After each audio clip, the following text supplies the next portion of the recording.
മുഴുവൻ വിളിച്ചു പറഞ്ഞു, ഞാൻ മശിഹായെ കണ്ടെത്തി, രക്ഷകനെ കണ്ടെത്തി. അവൾ പട്ടണം മുഴുവൻ ഇളക്കി മറിച്ചുകൊണ്ട് യേശുവിൻ്റെ അടുക്കൽ കൊണ്ടുവന്നു. നിങ്ങളുടെ അകത്തൊരു വിളക്ക് കത്തിയാൽ അത് പറയിൻ കീഴിലല്ല വെക്കേണ്ടത്, അത് തണ്ടിന്മേലാണ് വെക്കേണ്ടത്. കരമടിച്ച് കർത്താവിന് നന്ദി പറഞ്ഞു. ദൈവം ചെയ്ത എല്ലാ അത്ഭുതങ്ങൾക്കൊന്ന് നന്ദി പറഞ്ഞേ. എല്ലാരും വായ്കൾ തുറന്ന് പറഞ്ഞ് യേശു വാതിലാകുന്നു.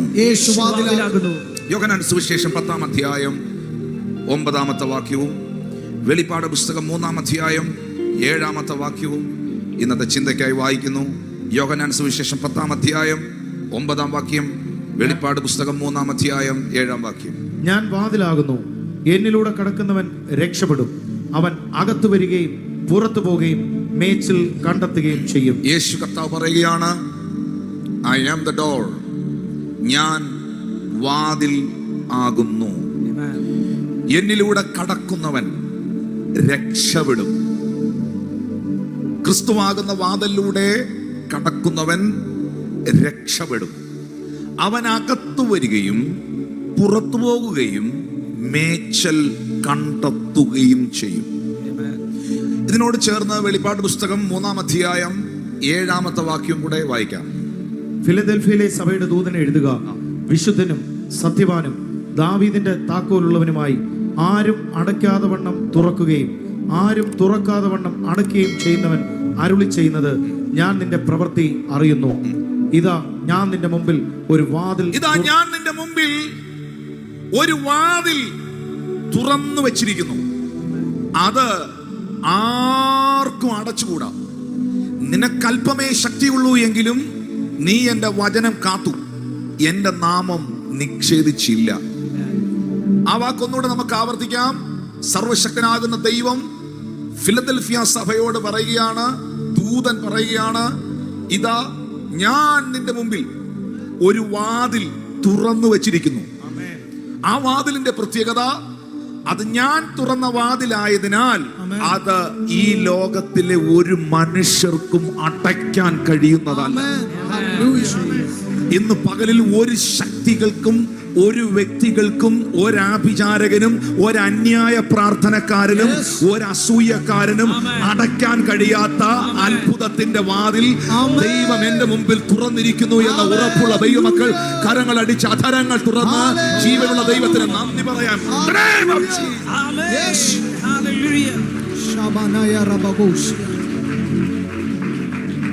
യേശു പറയുന്നു, ഞാൻ വാതിലാകുന്നു. I am the door.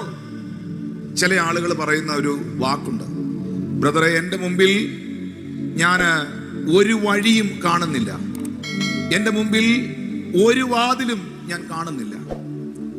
എന്നാൽ അവരെ നോക്കി ഇന്ന് പകലിൽ കർത്താവ് അറിയിക്കുകയാണ്, താങ്ക് യു. അവരെ നോക്കി കർത്താവ് ഇന്ന് പകൽ പറയുകയാണ്, നിങ്ങളുടെ മുമ്പിൽ നിങ്ങൾക്ക് കാണാൻ കഴിയുന്ന വിസിബിളായ ഒരു വാതിലുകളും ഇല്ലെങ്കിലും നിങ്ങൾ ഭാരപ്പെടണ്ട. ദൈവം യേശു കർത്താവ് നമ്മളോട് പറയുന്നു, ഞാൻ നിന്റെ വാതിലാകുന്നു. ഇനി ഞാൻ ഈ മെസ്സേജിന്റെ ഒരു പ്രധാന ഭാഗത്തിലേക്ക് വരുന്നു. നിങ്ങൾ എൻ്റെ ഒപ്പം ഉണ്ടോ? എത്ര പേർ ഇന്ന് പകലിൽ ദൈവത്താൽ തുറക്കപ്പെടുന്ന, ആർക്കും അടയ്ക്കാൻ കഴിയാത്ത ആ വാതിലിലൂടെ അകത്ത് കയറി രക്ഷപ്പെടാൻ, അനുഗ്രഹിക്കപ്പെടാൻ വിളിക്കപ്പെട്ടവർ എത്ര പേര് ഇവിടെ ഉണ്ട്? വിശുദ്ധനും സത്യവാനും ദാവീദിന്റെ താക്കോൽ കയ്യിലുള്ളവനും. ഇനി ഞാൻ ഈ പറയുന്ന ഓരോ വാക്കുകളും ആരാണെന്ന് തിരുവനന്തപുരം ചർച്ച് വാ തുറന്ന് പറയണം. ആരാണ് ഈ വിശുദ്ധൻ? യേശു. ആരാണ് സത്യവാൻ? യേശു.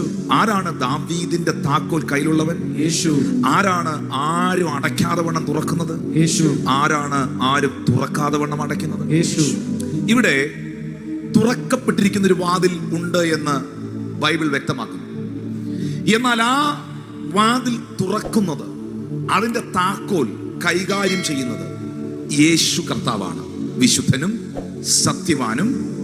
അടുത്ത വാക്ക് നിങ്ങൾ എല്ലാവരും ശ്രദ്ധിക്കേണ്ടതായിട്ടുണ്ട്, ദാവീദിന്റെ താക്കോൽ കയ്യിലുള്ളവനും.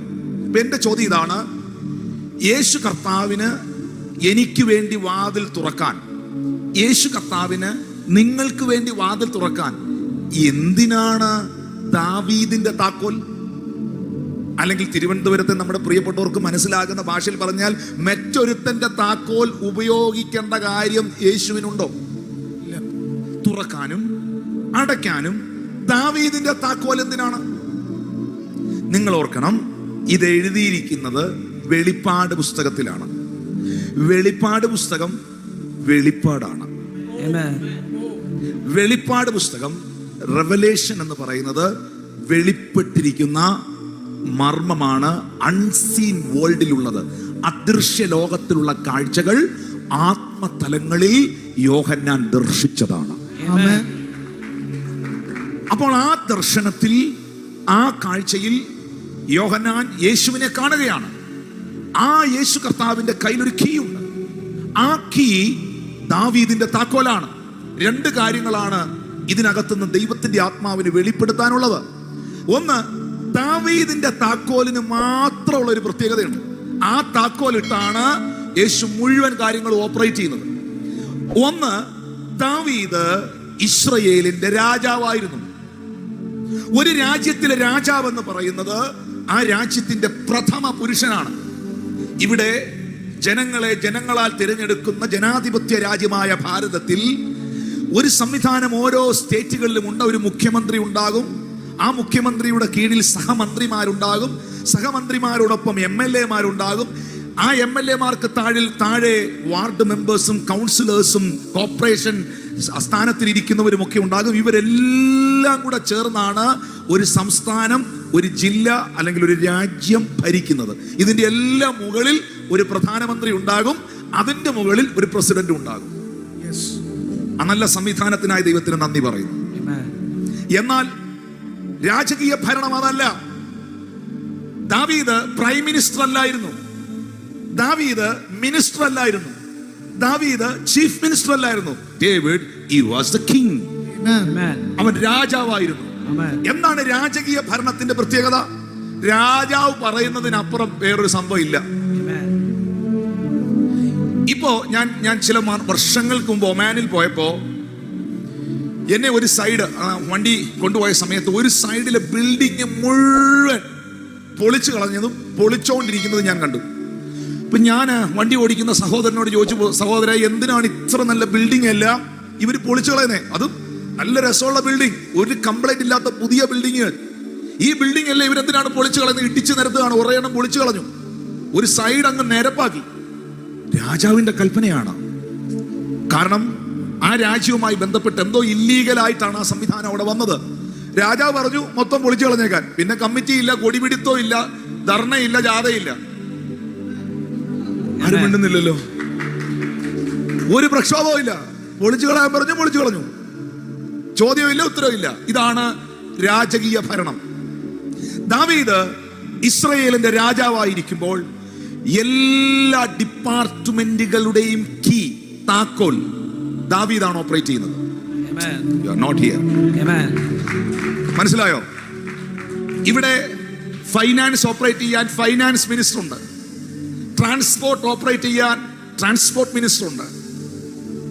എല്ലാത്തിനും അതിൻ്റെതായ അധികാരികളുണ്ട്.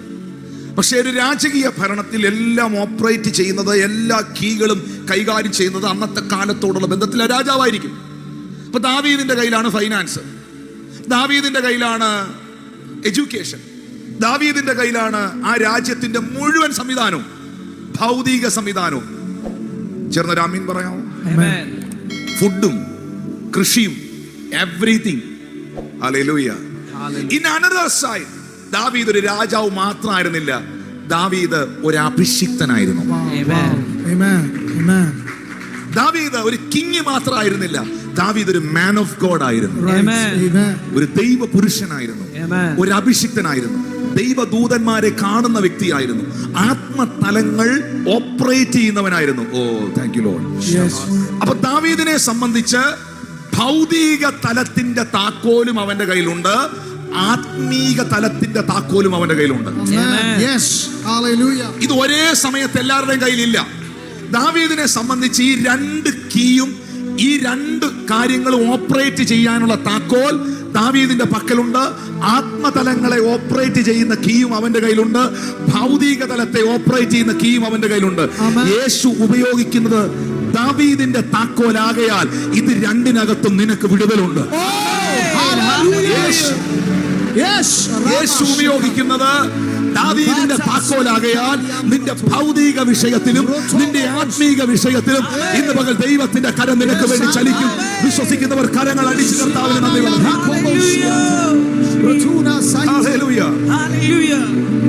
രണ്ട്, ആത്മമണ്ഡലത്തിന്റെയും ഭൗതിക മേഖലയുടെയും താക്കോൽ യേശു കൈകാര്യം ചെയ്യുന്നതിനാൽ ഇത് രണ്ടും സംഭവിച്ചില്ലേ? യേശു ഈ ഭൂമിയിൽ വന്നപ്പോൾ സൗഖ്യം വേണ്ടവർക്ക് സൗഖ്യം, ഭക്ഷണം വേണ്ടവർക്ക് ഭക്ഷണം. എന്തായിരുന്നു അവരുടെ നീഡ്? ആ നീഡുകളെ മുഴുവൻ യേശു മീറ്റ് ചെയ്തില്ലേ? ചേർന്ന് ആമേൻ പറഞ്ഞേ. അതുകൊണ്ട് തന്നെയല്ലേ പുരുഷാരം യേശുവിന്റെ അടുക്കൽ വന്നതും. അതേ സമയത്ത് അവൻ ദൈവരാജ്യത്തിന്റെ മർമ്മങ്ങളെ പ്രസ്താവിച്ചില്ലേ? അവൻ മരിച്ചവരെ ഉയർപ്പിച്ചില്ലേ? കുഷ്ഠരോഗികളെ ശുദ്ധമാക്കിയില്ലേ? ഫ്ലൈറ്റും പാരച്യൂട്ടും ഒന്നുമില്ലാതെ നിൽക്കുന്ന സ്ഥലത്ത് നിന്ന് പറന്നുയർന്ന് സ്വർഗാരോഹണം ചെയ്തില്ലേ? അപ്പോൾ സ്പിരിറ്റ് റിലത്തിന്റെ കീയും മെറ്റീരിയൽ റിലത്തിന്റെ കീയും യേശുവിന്റെ കയ്യിലുണ്ട്. ഇത് വിസിബിളായി കാണത്തക്ക നിലയിൽ ദാവീദിന്റെ കയ്യിലുണ്ടായിരുന്നു. ദാവീദ് ആത്മതലത്തെയും ഭൗതിക തലത്തെയും ഒരുപോലെ ഓപ്പറേറ്റ് ചെയ്ത രാജാവായിരുന്നു. ചേർന്ന് രാമീൻ പറഞ്ഞേ. അങ്ങനെയാണെങ്കിൽ ആരുടെ കയ്യിലാണോ താക്കോൽ ഇരിക്കുന്നത് അവന് മാത്രമേ തുറക്കാൻ പറ്റൂ. ഇപ്പം നിങ്ങളുടെ കാറിന്റെ കീ ആരുടെ കയ്യിലാണോ ഇരിക്കുന്നത് ആ പുള്ളിക്ക് ഇനി നിങ്ങളുടെ കാറ് തുറക്കാൻ പറ്റൂ. അല്ലെങ്കിൽ ആ വ്യക്തി തുറന്നു തരണം, അല്ലെങ്കിൽ പുള്ളിയുടെ നിന്ന് മേടിച്ച് നിങ്ങൾ തുറക്കണം. ചേർന്ന് ചിലർ നോക്കുന്ന താക്കോൽ ഉണ്ടോന്ന്. ഹല്ലേലൂയ. വീടിന്റെ താക്കോൽ ആരുടെ കയ്യിലാണോ ഇരിക്കുന്നത്? വീടിന്റെ താക്കോൽ കയ്യിൽ കൊണ്ട് നടക്കുന്നവന് മാത്രമേ ആ വീട് തുറന്ന് കയറാനും അത് മുഴുവൻ ഓപ്പറേറ്റ് ചെയ്യാനും കഴിയുള്ളൂ.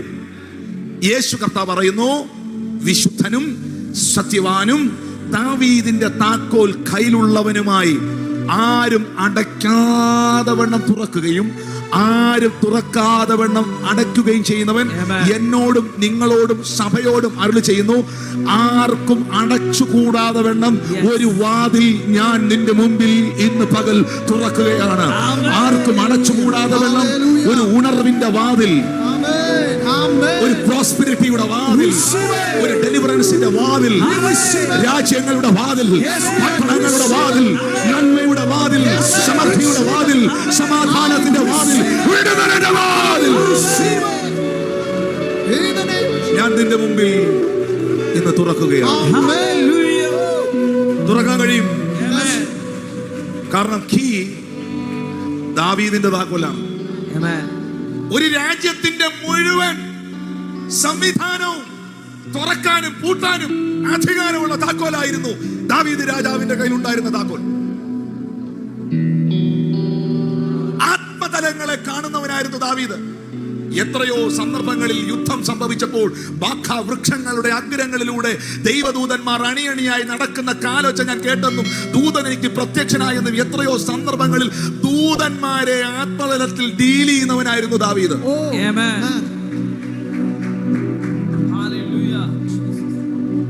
ശ്രദ്ധിക്കുക, സ്വർഗത്തിലെ ദൈവം ദാവീദിന്റെ താക്കോൽ ഉപയോഗിച്ചാണ്. Are you ready to receive it something? Yes, amen. ദാവീദിന്റെ താക്കോൽ ഉപയോഗിച്ചാണ് തുറന്നതെങ്കിൽ അടച്ചതെങ്കിൽ അത് ഭൗതിക തലത്തെയും ആത്മീക തലത്തെയും കാണിക്കുന്ന താക്കോലായിരുന്നെങ്കിൽ ഇനി ഒരു ദൂത് ആത്മാവ് നിങ്ങളോട് ഇടപെടുന്നു. ദൈവത്തിന് തുറക്കാനും ദൈവത്തിന് അടയ്ക്കാനും ദൈവത്തിനൊരു പ്രതിനിധിയെ വേണം.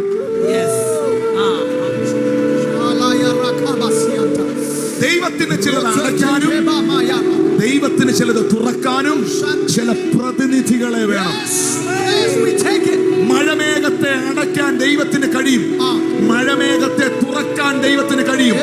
ആഹാബിനെയും ഇസബേലിനെയും നിലയ്ക്ക് നിർത്താൻ ദൈവത്തിന് കഴിയും. പക്ഷെ മഴമേഘത്തെ അടയ്ക്കാനും മഴമേഘത്തെ തുറക്കാനും ദൈവത്തിനൊരു ഏലിയാവിനെ വേണം. ഞാൻ പറഞ്ഞിട്ടല്ലാതെ ഈ ആണ്ടുകൾ നാളുകളിൽ മഞ്ഞും മഴയും പെയ്യുകയില്ല എന്ന് പറയാൻ ദൈവത്തിനൊരു പ്രതിനിധിയെ വേണം.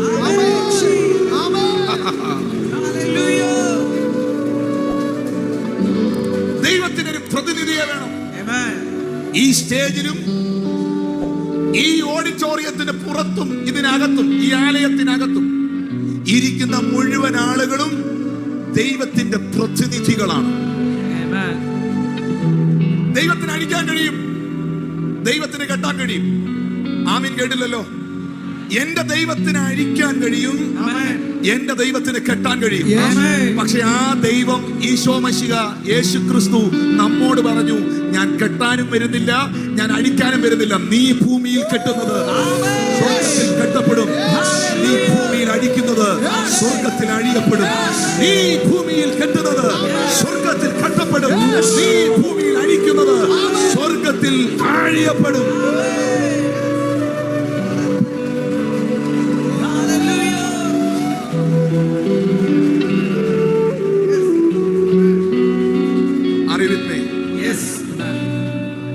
നിങ്ങളുടെ വീടിന്റെ പ്രതിനിധി നിങ്ങളാണ്. ദൈവം കണ്ടെത്തിയ ദേശത്തിന്റെ പ്രതിനിധികൾ നിങ്ങളാണ്. പട്ടണത്തിന്റെ ദേശത്തിന്റെ കാവൽക്കാരാണ് നിങ്ങൾ. നിങ്ങൾക്ക് എപ്പോൾ അത് വിശ്വസിക്കാൻ കഴിയുന്നു അപ്പോൾ മുതൽ നിങ്ങൾ ഇതിൽ ആക്ടിവേറ്റ് ആകുകയാണ്. ദൈവത്തിന് പ്രവർത്തിക്കാൻ അല്പം മതി. ദൈവത്തിന് പ്രവർത്തിക്കാൻ പക്ഷെ ഒരു പ്രതിനിധി വേണം. പുരുഷാരത്തിന് വിശക്കുന്നു.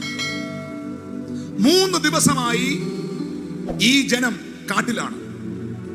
യേശുവിന്റെ വചനങ്ങളെ കേൾക്കുകയാണ്.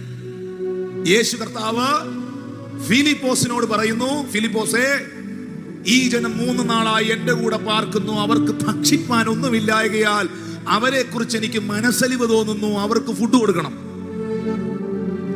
മരുഭൂമിയിൽ മന്ന വർഷിപ്പിച്ചവന് 30 ലക്ഷത്തിലധികം ആളുകൾക്ക് രാവിലത്തെ ബ്രേക്ക്ഫാസ്റ്റും ഉച്ചക്കത്തെ ലഞ്ചും രാത്രിയിലത്തെ ഡിന്നറും കരുതിയവന് 30 ലക്ഷം പേർക്ക് ഫുഡ് ഉണ്ടാക്കാൻ പറ്റുന്ന ഏത് കേറ്ററിംഗുകാരനുണ്ട് ഇവിടെ? 30 ലക്ഷത്തിലധികം ആളുകൾക്ക് ഫുഡ് ഉണ്ടാക്കാൻ പറ്റുന്ന ഏത് അടുക്കളയുണ്ട് ഇവിടെ? പക്ഷേ ഒരു ദിവസം പോലും മുടങ്ങാതെ ഈ ലക്ഷക്കണക്കിന് ആളുകളുടെ മുമ്പിൽ അവരുടെ പ്രഭാത ഭക്ഷണം പറന്നിറങ്ങുമായിരുന്നു.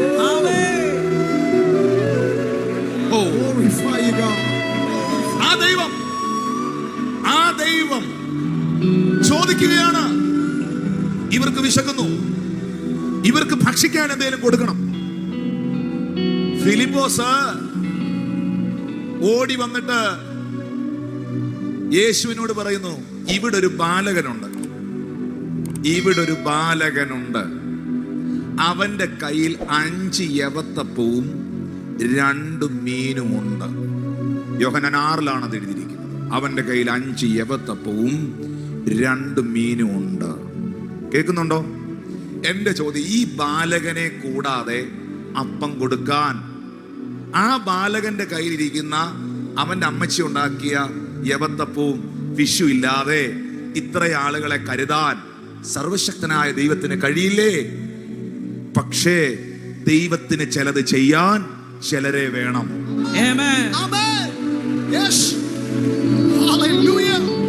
ദൈവത്തിന് ചിലത് ചെയ്യാൻ ചില വ്യക്തികളെ വേണം. അതിൽ പ്രായം ഒരു വിഷയമല്ല. അത് ബാലകനായിരിക്കാം, ബാലികയായിരിക്കാം, യൗവനക്കാരനായിരിക്കാം, വല്യപ്പച്ചനായിരിക്കാം. പക്ഷെ ഇന്ന് നിന്നിലൂടെ ഒരു അത്ഭുതം കർത്താവ് ചെയ്യും.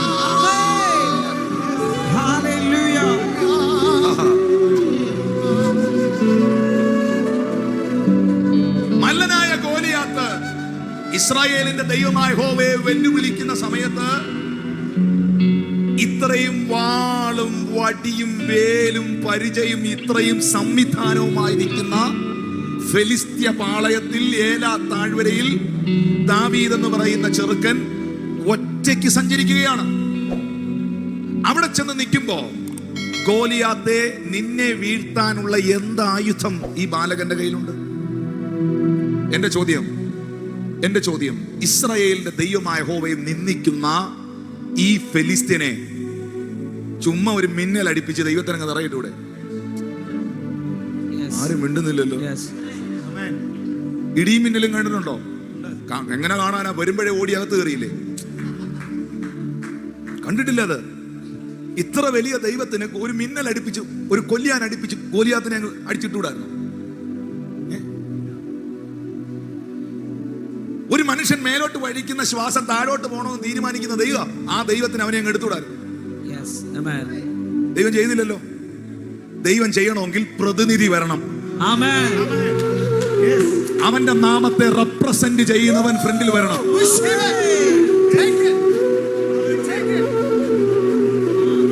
അവൻ വന്നിട്ട് പറഞ്ഞു, യഹോവ ഈ ഫെലിസ്ത്യനെ ഇന്ന് എന്റെ കയ്യിൽ ഏൽപ്പിക്കും. ആകാശത്തിലെ പറവജാലങ്ങൾക്കും പക്ഷികൾക്കും ഇവൻ ഭക്ഷണമായി തീരും, ഇവനും ഇവന്റെ കൂട്ടവും. ദാവീദേ, ഗോലിയാത്തിനെ നിലംപരിചാക്കാൻ നിന്റെ പക്കൽ എന്തുണ്ട്? ദാവീദ് ഭയഭക്തിയോടെ പറയുന്നു, യാവേ അദോനായി, സർവശക്തനായവനെ, എന്റെ കയ്യിൽ 5 കല്ലുണ്ട്. തമ്പുരാൻ പറയുന്നു, 5 എണ്ണം വേണ്ടടാ, 1 എണ്ണം മതി. എനിക്ക് അതിൽ 1 എണ്ണം മതി, ഒരെണ്ണം മതി, 1 എണ്ണം മതി.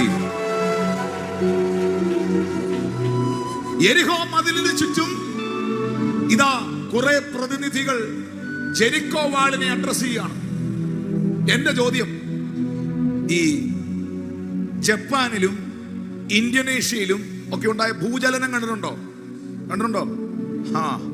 ബിൽഡിംഗ് ഒക്കെ വലിയ വലിയ 40 നിലയുള്ള 50 നിലയൊക്കെ ഉള്ള ബിൽഡിംഗ് പുട്ടാന്ന് അടിച്ച് തറ വീഴുന്നേ. ആ ദൈവത്തിന് ഒരു ഭൂകമ്പം ഉണ്ടാക്കിക്കൊണ്ട് ഈ എരിഹോ മുതൽ അങ്ങ് തറയിട്ടാ പോരായിരുന്നു? ചുമ്മാ തമ്പുരാൻ ഒന്ന് നോക്കിയാ മതി, ഞാന് ദൈവത്തിന്റെ കുഞ്ഞി വിരലൊന്ന് നനയ്ക്കാ മതി എന്ന് പറയാൻ വന്നതാ. അതും വേണ്ട, ഞാൻ പറയണ്ടെന്ന് വെച്ചു. അതും വേണ്ട, എന്റെ തമ്പുരാനൊന്ന് നോക്കിയാ മതി, ജെരിക്കോ വാള് തറയിൽ പോകത്തില്ലേ? പക്ഷെ തമ്പുരാൻ പറയുന്നു, ഇതിന് ചുറ്റും നടക്കാൻ എനിക്ക് കുറച്ച് പ്രതിനിധികളെ വേണം.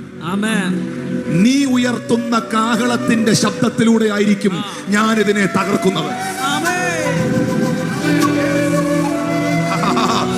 ഇന്ന് പകൽ നിന്റെ കൈത്താളത്തിലൂടെ, നീ ഉണ്ടാക്കുന്ന ആരാധനയുടെ ശബ്ദത്തിലൂടെ, നിന്റെ വായിൽ നിന്ന് പുറപ്പെടുന്ന സ്തുതികളിലൂടെ, നിന്റെ വാ കൊണ്ട് നീ പ്രഖ്യാപിക്കുന്ന പ്രഖ്യാപനങ്ങളിലൂടെ ഇന്ന് വരെ കണ്ടിട്ടില്ലാത്ത വാതിലുകളെ എന്റെ ദൈവം നിനക്ക് വേണ്ടി തുറക്കും.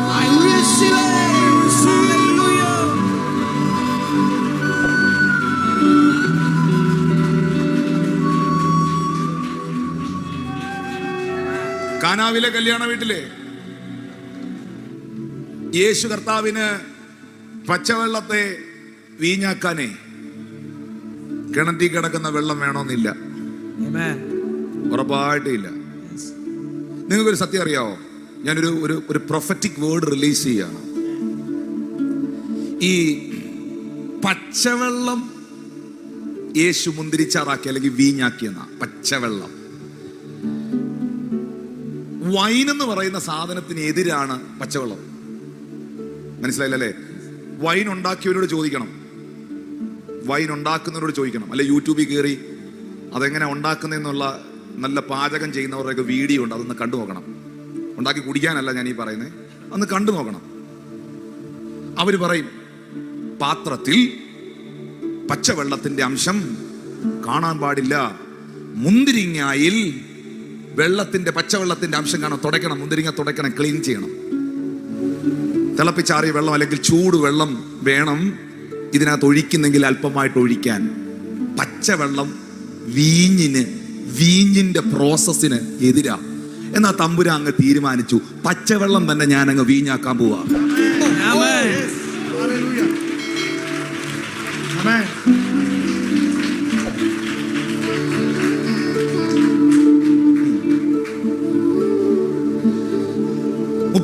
വർഷം ബെഥേസ്ദ കുളക്കരയിൽ കിടക്കുന്ന രോഗി, അവനോട് യേശു ചോദിച്ചു, സൗഖ്യമാകാൻ നിനക്ക് മനസ്സുണ്ടോ ബ്രദർ എന്ന്. ആ ബ്രദർ പറഞ്ഞു, കർത്താവേ, എന്നെ കുളത്തിലേക്ക് ഇറക്കാൻ എനിക്ക് ആരുമില്ല. എന്താ അവൻ അങ്ങനെ പറഞ്ഞെന്നറിയാം? കുളത്തിൽ ഇറങ്ങിയാലേ സൗഖ്യമാകത്തുള്ളൂ. യേശു കർത്താവ് പറയുന്ന, മോനെ, കുളത്തിൽ ഇറങ്ങാതെ കരയിലും എനിക്ക് നിന്നെ സൗഖ്യമാക്കാൻ പറ്റും.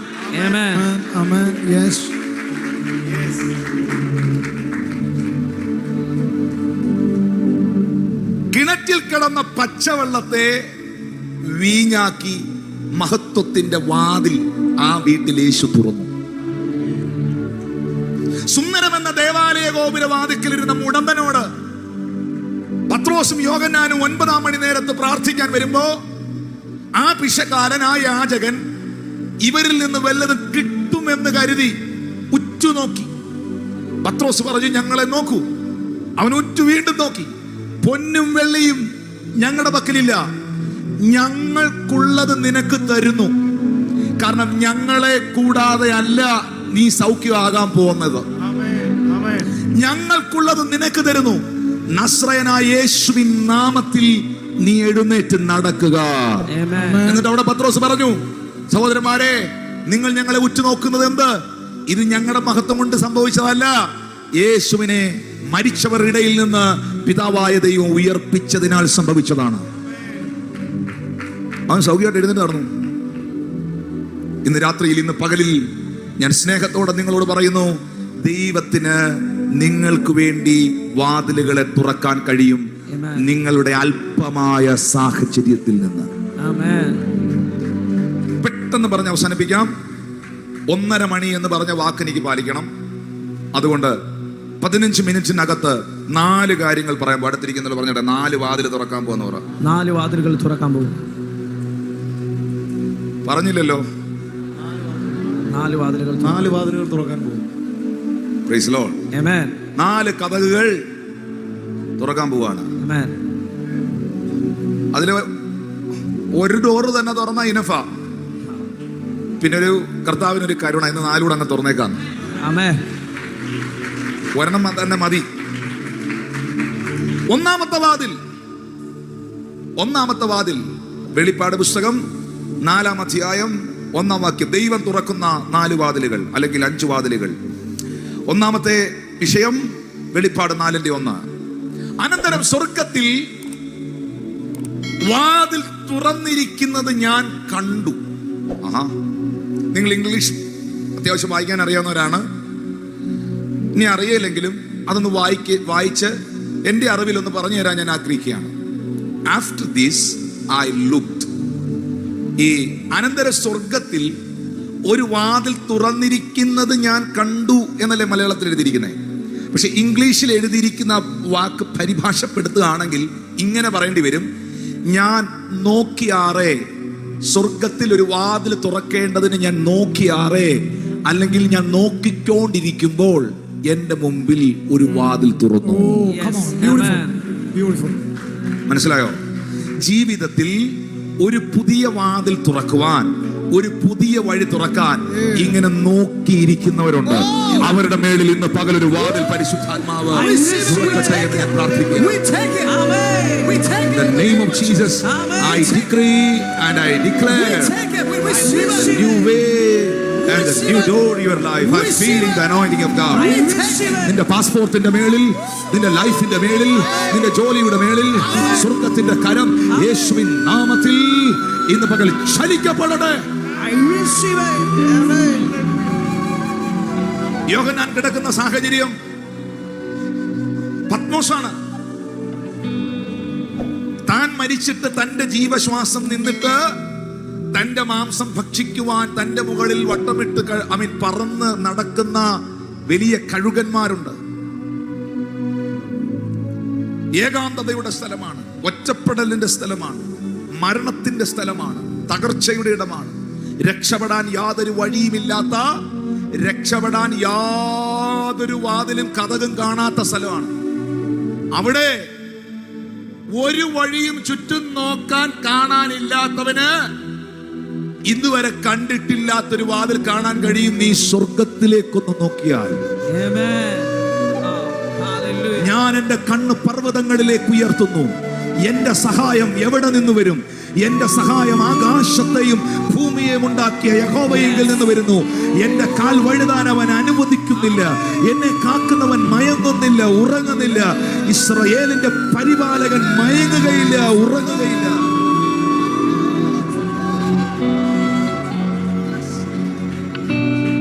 A door was opened in heaven. സ്വർഗത്തിന്റെ വാതിൽ അവന്റെ മുമ്പിൽ തുറന്നു. ഇവിടുത്തെ ഏതെങ്കിലും ഒരു വാതിൽ തുറന്നാൽ അതിലൂടെ പോകാൻ പറ്റും, അതേ കിട്ടും. Praise the Lord. പഞ്ചായത്തിന്റെ വാതിൽ തുറന്നു കിടന്നാൽ പഞ്ചായത്തിൽ കയറാം, ആശുപത്രിയുടെ വാതിൽ തുറന്നു കിടന്നാൽ ആശുപത്രി കയറാം, ചർച്ചിന്റെ വാതിൽ തുറന്നു കിടന്നാൽ ചർച്ചിൽ കയറാം. ഇവിടുത്തെ ഏതെങ്കിലും ഒരു വാതിലിലൂടെ കയറിയാൽ അവിടെ കയറാൻ പറ്റും. വീടിന്റെ കതവ് തുറന്നു കിടന്നാൽ വീട്ടിൽ കയറാം. പക്ഷെ സ്വർഗത്തിന്റെ വാതിൽ തുറന്നാൽ മുഴുവൻ പ്രൊവിഷൻസും വെളിപ്പെടുകയാണ്. ഞാൻ യേശുവിൻ നാമത്തിൽ നിങ്ങളുടെ മേലൊരു ഓപ്പൺ ഹെവൻ ഉണ്ടാകാൻ പ്രാർത്ഥിക്കുകയാണ്. ഒന്നിനും ഒരു മുടക്കം വരാതെ, ഒന്നിനും ഒരു തടസ്സം വരാതെ നിങ്ങളുടെ മുമ്പിൽ ഒരു ഓപ്പൺ ഹെവൻ.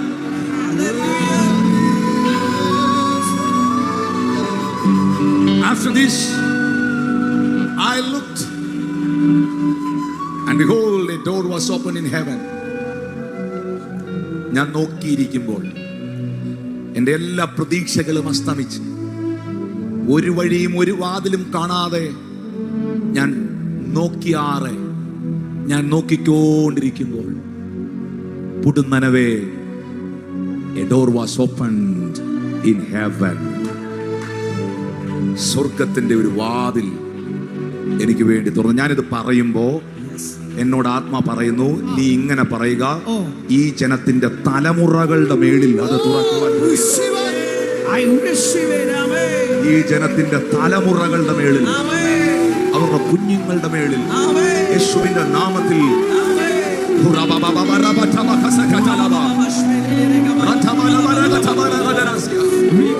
ജീവിതത്തിന്റെ മേളിൽ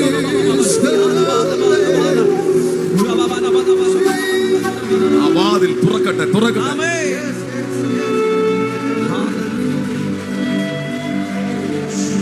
ദൈവം തുറക്കുന്ന ഒന്നാമത്തെ വാതിൽ ആഗ്രഹിക്കുന്നവന് വേണ്ടി, നോക്കിയിരിക്കുന്നവന് വേണ്ടി, കാത്തിരിക്കുന്നവന് വേണ്ടി, ഉറ്റുനോക്കുന്നവന് വേണ്ടി തുറക്കുന്ന സ്വർഗത്തിന്റെ വാതിൽ. രണ്ടാമതായി ദൈവം തുറക്കുന്ന വാതിൽ 1 കൊരിന്ത്യർ 16 വാക്യത്തിൽ പൗലോസ് അപ്പോസ്തലൻ പറയുകയാണ്, എനിക്ക് വലിയതും സഫലവുമായ വാതിൽ തുറന്നിരിക്കുന്നു. എതിരാളികൾ പലരും ഉണ്ട്. For a great door my God will open. A great door in your life. Amen. Why the Lord opening the great door? Because we are serving a great God. Amen. വലിയവനായ ദൈവത്തിൽ ഞാൻ വിശ്വസിക്കുന്നതിനാലും, വലിയവനായ ദൈവത്തെ ഞാൻ ആരാധിക്കുന്നതിനാലും, എന്റെ ദൈവം വലിയവനായതിനാലും അവൻ എനിക്ക് വേണ്ടി തുറക്കുന്ന വാതിൽ ചെറുതായിരിക്കില്ല, വലിയ വാതിലായിരിക്കും. ദൈവത്തിന് അടുത്തിരിക്കുന്ന പറഞ്ഞിട്ട്, വലിയവനായ ദൈവത്തിന് വലിയ വാതിൽ തുറക്കാനേ അറിയുള്ളൂ. പറഞ്ഞു, വലിയവനായ ദൈവത്തിന് വലിയ വാതിൽ തുറക്കാൻ അറിയും. അതുകൊണ്ടാണ് ലോകപ്രസിദ്ധ മിഷണറി പറഞ്ഞത്, ദൈവത്തിൽ നിന്ന് വലിയോ പ്രതീക്ഷിക്കുക. വില്യം കേറി പറഞ്ഞത്, ദൈവത്തിൽ നിന്ന് വലിയോ പ്രതീക്ഷിക്കുക, ദൈവത്തിനായി വലിയ കാര്യങ്ങളെ ചെയ്യുക. വില്യം കേറി എന്ന മിഷണറിയുടെ വാക്കാണ്. ദൈവത്തിൽ നിന്ന് വലിയോ പ്രതീക്ഷിക്കുക, ദൈവത്തിനായി വലിയ കാര്യങ്ങളെ ചെയ്യുക. വലിയവനായ ദൈവം വലിയ വാതിലേ തുറക്കും. ഈ ആനയെ കണ്ടിട്ടുണ്ടോ? കണ്ടിട്ടുണ്ടല്ലോ അല്ലേ? ആന തടി പിടിക്കുന്ന കണ്ടിട്ടുണ്ടോ? ആന തടി പിടിക്കുന്ന കണ്ടിട്ടുള്ളവരെന്ന് കൈ ഉയർത്തി. അതിന് കൈ താഴെ. ഇനി ഏതെങ്കിലും ആന തേങ്ങ പറക്കിയിടുന്ന കണ്ടിട്ടുണ്ടോ? ഏതെങ്കിലും ആന തേങ്ങ പറക്കിയിടുന്ന കണ്ടിട്ടുണ്ടോ?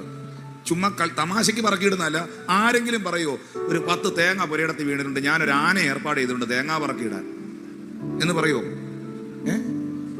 തേങ്ങ പറക്കിയിടാൻ ആനയെ വിളിക്കാറില്ല. ഞാനും നിങ്ങളും പിടിച്ച പൊങ്ങാത്ത തടി പിടിക്കാനേ ആനയെ വിളിക്കാറുള്ളൂ. കാരണം വലിയ ആന വലിയ തടിയെ പിടിക്കുള്ളൂ. അതിനെ കൊണ്ട് തേങ്ങ എടുപ്പിക്കുന്നതിന് നാണക്കേടാണ്. അതുകൊണ്ട് വലിയവനായ ദൈവത്തിന് വലിയ വാതിലെ തുറക്കാൻ അറിയത്തുള്ളൂ.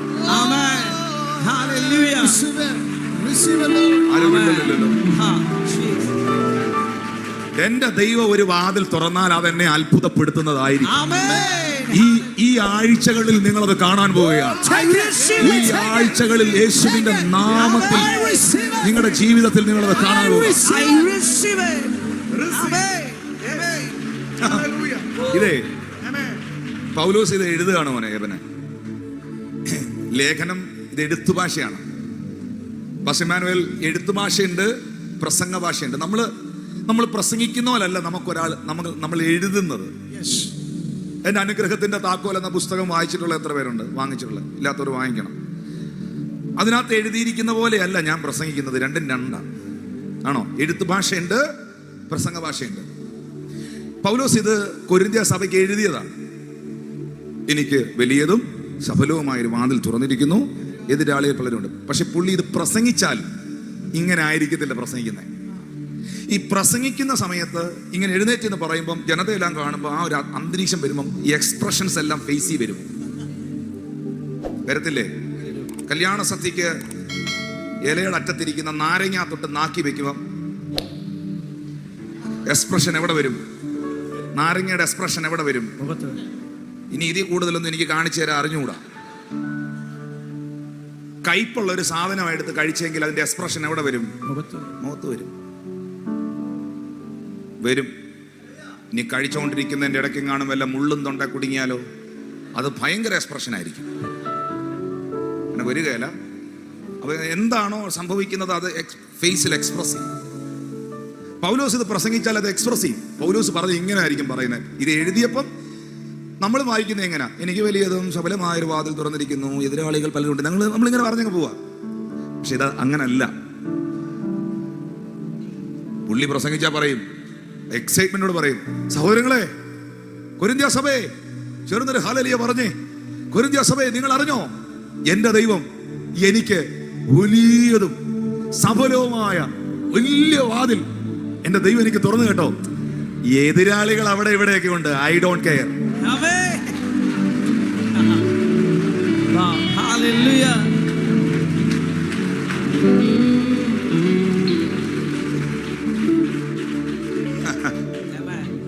അത് ഉറപ്പിച്ചോണം. വലിയ വാതിൽ ആരുടെ മുമ്പിൽ തുറക്കുന്നു അവനൊക്കെ എതിരാളികളുണ്ട്. മാവിനകത്ത് മാങ്ങായുണ്ടോ? ഏറിയുണ്ട്. മണ്ടയടച്ച തെങ്ങിനകത്തോട്ട് നോക്കാൻ ഒരുത്തനും വരികയില്ല. തേങ്ങയുള്ള തെങ്ങിന്റെ പേരിൽ തന്നെ ഒരു യൂട്യൂബ് ചാനലുണ്ട്. മനസ്സിലായോ? ആ, അല്ലാത്തതിനെ ഒന്നും തൊടാൻ ആരും വരികയില്ല. ഫലമുള്ളതിലേക്കേ ശ്രദ്ധയുണ്ടാകത്തുള്ളൂ. സ്തോത്രം. എതിരാളികൾ പലരും ഉണ്ട്. ഉണ്ടായിക്കോട്ടെ. ഒരാൾ എന്നെ പുറകിൽ നിന്ന് കുത്തുന്നെങ്കിൽ അതിന്റെ അർത്ഥം ഞാൻ അവന്റെ മുമ്പിലാണ്.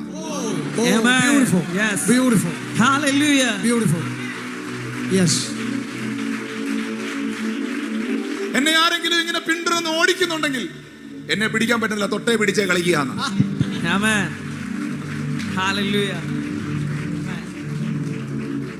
ചേർന്നൊരു ആമേൻ പറഞ്ഞു.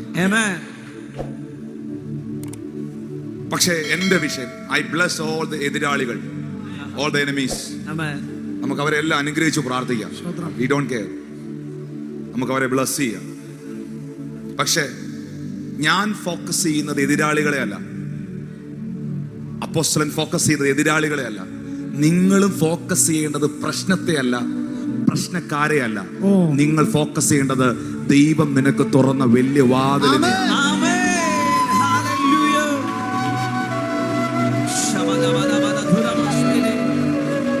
ദൈവം ആർക്കും അടയ്ക്കാൻ കഴിയാതെ വേണം. ഇന്ന് ഈ കൂട്ടത്തിൽ ഇരിക്കുന്നവരോട് ദൈവാത്മ പറയുന്നു, ഞാൻ ഈ പ്രസംഗിക്കുന്നത് ഈ ദിവസങ്ങളിൽ ആ തുറന്നിരിക്കുന്ന വാതിലുകളും നിന്റെ മുമ്പിൽ പണം ഉയർത്തിരുന്ന ചിലത് താഴെ പോകുന്നതും ഉടഞ്ഞു പോകുന്നതും നിഷ്ഫലമാകുന്നതും ദൈവത്തിന്റെ കരം ചലിക്കുന്നതും കാണുകയാണ്.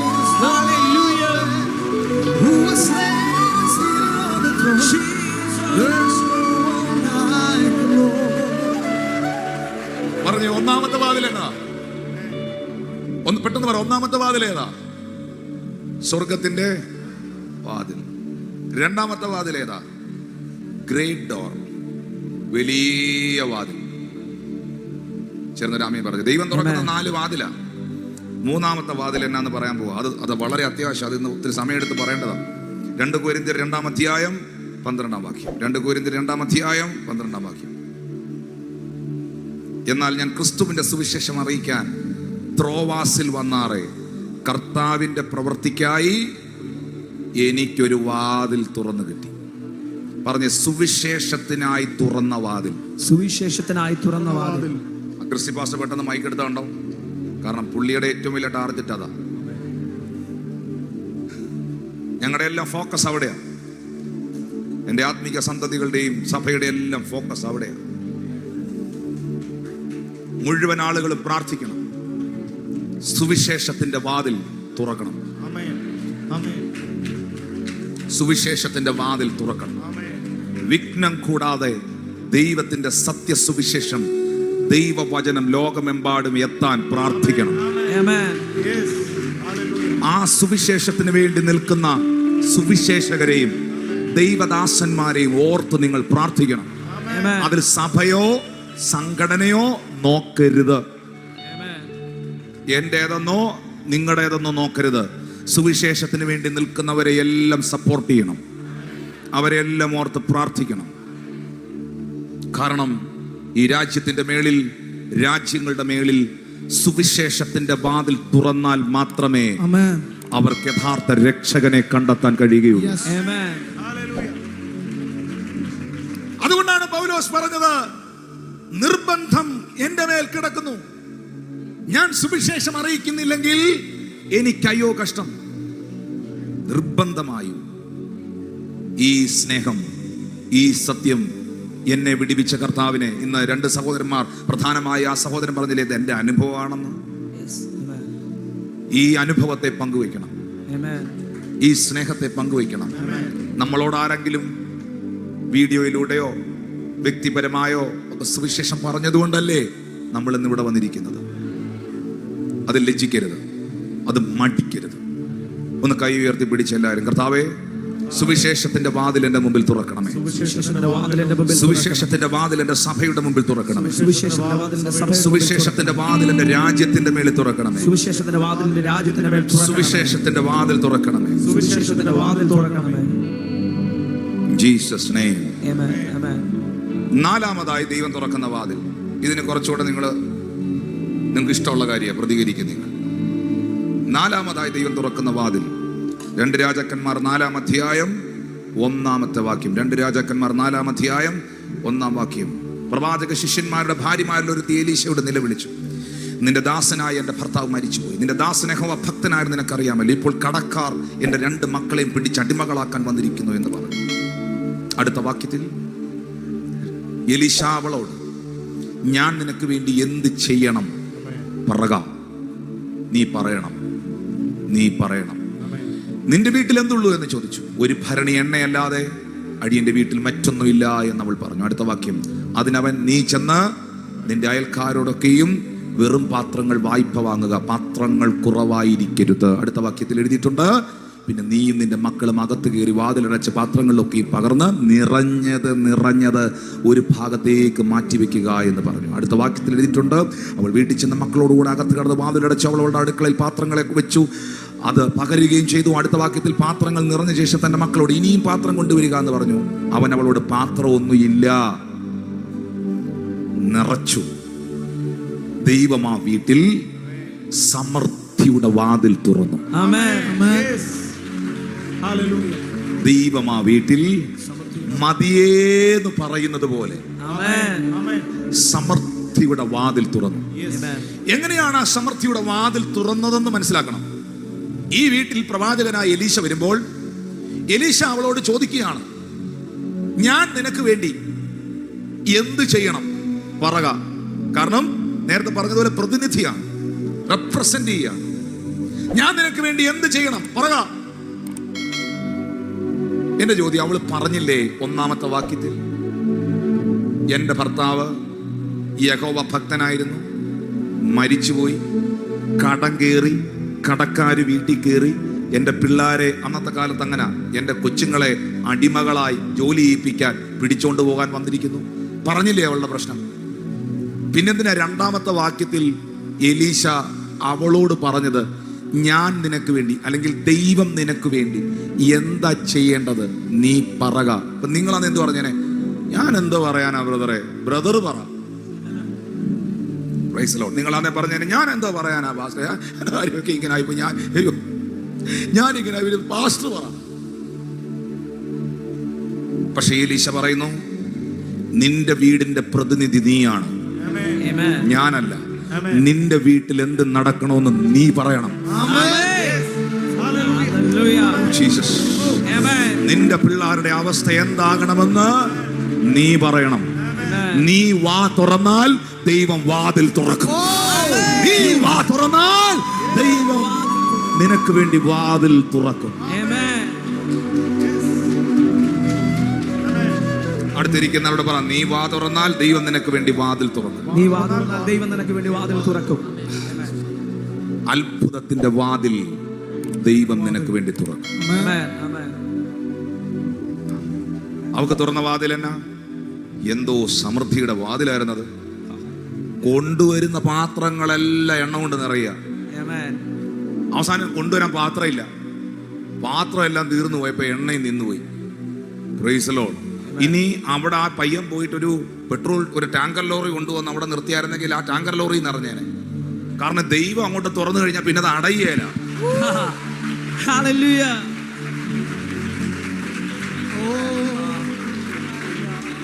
പാത്രമെല്ലാം തീർന്നെന്ന് അറിഞ്ഞപ്പോൾ, ഇനി പാത്രമില്ല എന്ന് മനസ്സിലാക്കിയപ്പോൾ എണ്ണയിൽ നിന്നു. ഇതാ ഞാൻ പറഞ്ഞത്, നിങ്ങളുടെ കാഴ്ചപ്പാട് വലുതായിരിക്കണം. ഒരിക്കൽ രണ്ടുപേര് മീൻ പിടിക്കാൻ പോയി. ഇവിടെ പറഞ്ഞ് നിർത്തിയേക്കാം. മീൻ പിടിക്കാൻ പോയപ്പോ ഒരുത്തന് കൊച്ചു കൊച്ചു മീനെയാ കിട്ടുന്നത്. ഈ കൊച്ചു കൊച്ചു മീനെ കിട്ടുന്നവൻ സങ്കടത്തോടെ ഇരിക്കുമ്പോൾ ഇപ്പുറത്ത് മീൻ പിടിക്കാതിരിക്കുന്നവന് വലിയ വലിയ മീൻ കിട്ടുക. ഇതൊരു ഒരു ഈ സൺഡേ സപ്ലിമെന്റ് എന്ന് പറഞ്ഞൊരു കാര്യമുണ്ട്. പണ്ട് മനോരമയിൽ സൺഡേ സപ്ലിമെന്റിൽ ചിന്താവിഷയം, ഇന്നത്തെ ചിന്താവിഷയം എന്നൊരു കോളമുണ്ട്. വായിച്ചിട്ടുണ്ടോ? അല്ല അതുമല്ലോ ആണോ വായിക്കുന്നത്? അപ്പൊ അതിനകത്ത് ഞാൻ വായിച്ച ഒരു ആർട്ടിക്കിളായത്. അപ്പൊ ഇവൻ ഈ സഹോദരൻ വലിയ മീനെ കിട്ടുന്നതെല്ലാം കളയുക, ചൂണ്ടയെന്നെടുത്ത് അങ്ങ് തിരിച്ച് റിലീസ് ചെയ്ത് വിടുക. അപ്പൊ ഇപ്പുറത്തിരിക്കുന്നവന് വല്ലാത്ത അശ്വത. ഇവനാണെങ്കിൽ വലിയ മീൻ കിട്ടുന്നുമില്ല. എന്നിട്ട് ഇവന് കുഞ്ഞു കുഞ്ഞു മീനെ, ചെറിയ ചെറിയ പൊടിമീനെ കിട്ടുന്നതെല്ലാം കവറിലിടും. അപ്പൊ ഇവൻ ചിന്തിച്ച് ഇവന് വട്ടാണോ? രണ്ടുപേരും മീൻ പിടുത്തം കഴിഞ്ഞ് സൈക്കിളെ കയറി മടങ്ങാൻ നേരം ഇവനോട് ചോദിച്ചു, സുഹൃത്തെ, എനിക്ക് നീ പിടിച്ച പോലത്തെ ഒരു വലിയ മീനെ പോലും എനിക്ക് കിട്ടിയില്ല കേട്ടോ. എനിക്ക് കിട്ടിയതിനേക്കാൾ കൊച്ചു മീനാ നിനക്ക് കിട്ടിയത്, നിനക്ക് ഇത് മതിയോ? അപ്പൊ ഉടനെ ഇവൻ തിരിച്ചൊറ്റ വാക്കേ പറഞ്ഞോളൂ, ഞാൻ അതിനെ തിരിച്ചു വിട്ടതിന്റെ കാരണം എനിക്ക് വലിയ മീൻ വറക്കാനുള്ള ചട്ടിയില്ലെന്ന്. എനിക്ക് വലിയ മീൻ വറക്കാനുള്ള ചട്ടി എന്റെ കയ്യിലില്ലെന്ന്. കൊച്ചു മീൻ വറക്കാനുള്ള ചട്ടിയേ ഉള്ളൂ. ചട്ടി വലുതാക്കണം. കാലം അടിച്ച് കർത്താവിന് നന്ദി പറഞ്ഞേ. കാഴ്ചപ്പാട് വലുതാകണം, വിശ്വാസം വലുതാകണം. ഹല്ലേലൂയ. നീ വാ തുറന്നാൽ ദൈവം വാതിൽ തുറക്കും. എന്റെ ദൈവ സമൃദ്ധിയാൽ നിന്നെ നിറയ്ക്കും. വിശ്വസിക്കുന്നവർ ഒന്ന് കരമടിച്ച് കർത്താവിന് നന്ദി പറഞ്ഞേ. സമൃദ്ധിയാൽ ദൈവം നിറയ്ക്കും. സമൃദ്ധിയായി ദൈവം നിറയ്ക്കും. ആമേൻ. ദൈവം തുറക്കുന്ന 4 വാതിൽ: സ്വർഗത്തിന്റെ വാതിൽ, വിശാലതയുടെ വാതിൽ, സുവിശേഷത്തിന്റെ വാതിൽ, സമൃദ്ധിയുടെ വാതിൽ. സമയമില്ല കേട്ടോ, ഒരു വാക്യോടെ അങ്ങ് വായിക്കാം. 5ാമത് ഒരെണ്ണവും കൂടി ഇപ്പൊ വരുന്നു. 4 എണ്ണേ ഉള്ളായിരുന്നു, അതാണ്ട് 5ാമത് ഒരെണ്ണോട് വരുന്നു. അപ്പോസ്തലപ്രവൃത്തി 14-ാം അധ്യായം 27-ാമത്തെ വാക്യം. അപ്പോസ്തലപ്രവൃത്തി 14:27. അവിടെ എത്തിയ ശേഷം സഭയെ ഒരുമിച്ച് കൂട്ടി ദൈവം തങ്ങളോടുകൂടെ ഇരുന്ന് ചെയ്തതൊക്കെയും ജാതികൾക്ക് വിശ്വാസത്തിന്റെ വാതിൽ തുറന്നു കൊടുത്തതും അറിയിച്ചു.